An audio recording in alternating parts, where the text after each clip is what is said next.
I'm Mr. O, here with another moment at the Children's Museum of Houston. Here at the Children's Museum of Houston's Fresh Cafe, we got lots of great things to eat, from salads to burgers and fries. But one of my favorite guilty pleasures is the icy machine.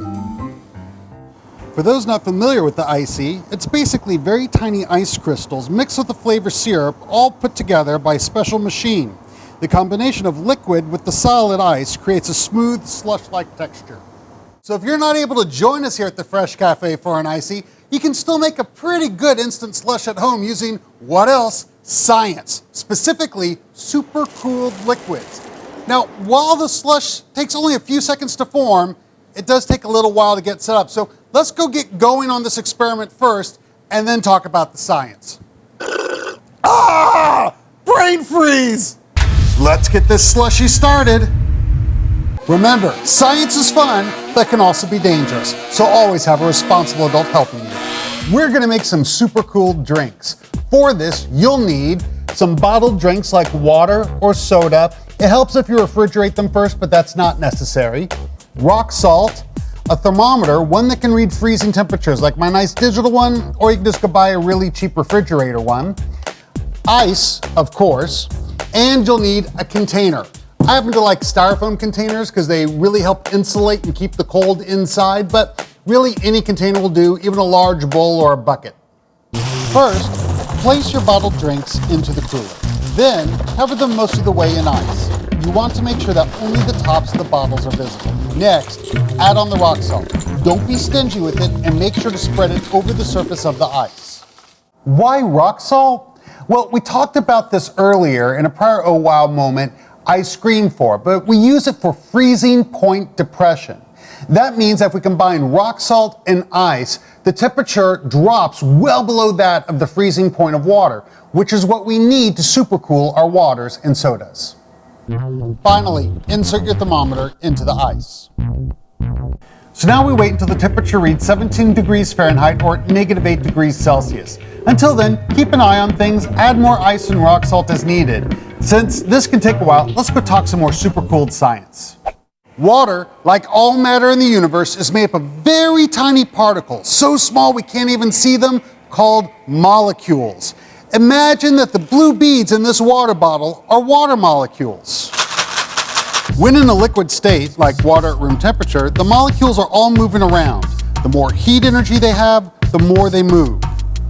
As heat energy is removed from a liquid, the molecules gradually move slower and slower. Once they lose enough heat energy, they reach the freezing point. At the freezing point, the molecules don't stop moving, but they're now moving slow enough that they can actually start to stick together. As the molecules stick together, they form a repeating crystalline pattern. In the case of water, we call that pattern ice. Unlike the model, which I had to glue together, ice will form spontaneously when enough heat energy is lost. The key to making supercooled liquids, in this case supercooled water, is to prevent the ice from forming. Brain freeze again! To do this, we need to prevent nucleation. Simply put, nucleation is the process where crystals start to grow from a single site. Imagine these magnetic spheres are molecules. They would be a nucleation site, the point around which crystals will form.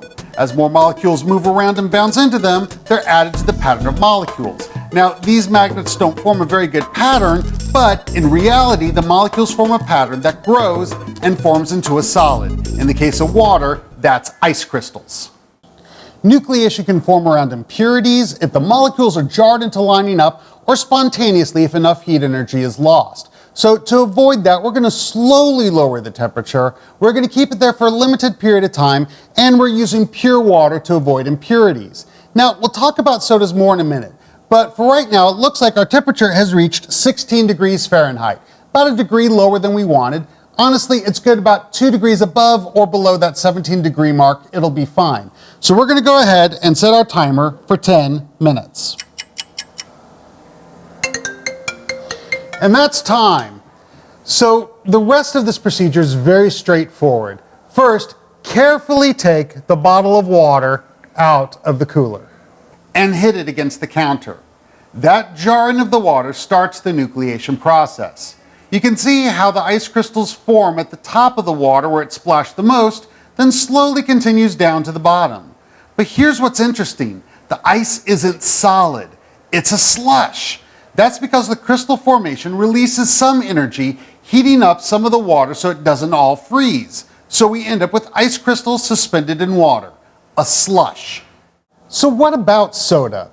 Well, soda actually has a lot of other stuff in it. For example, it has sugar, coloring, and carbon dioxide, all the little bubbles, all dissolved in the water. And all that extra stuff lowers the freezing point of soda. So we need to treat it a little differently than we do water. But the first step is still the same. Carefully take it out of the cooler. But this time, take off the cap. That hiss is the carbon dioxide escaping. We need that to form ice crystals. Now we recap it, flip it upside down and right side up, and there's the ice forming. Once again, it isn't solid. It's a slush because of the crystal formation releases energy, so not all the water freezes.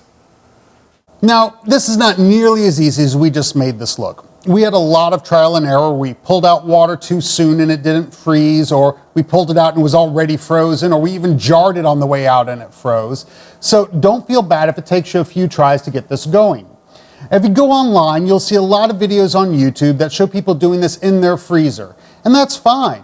You can absolutely do it in a freezer. In fact, there are Coke machines in Hong Kong that keep the Cokes at just the right temperature to get the slushy going. But if you're going to do it at your home freezer, don't follow the instructions online. Every freezer is a little bit different.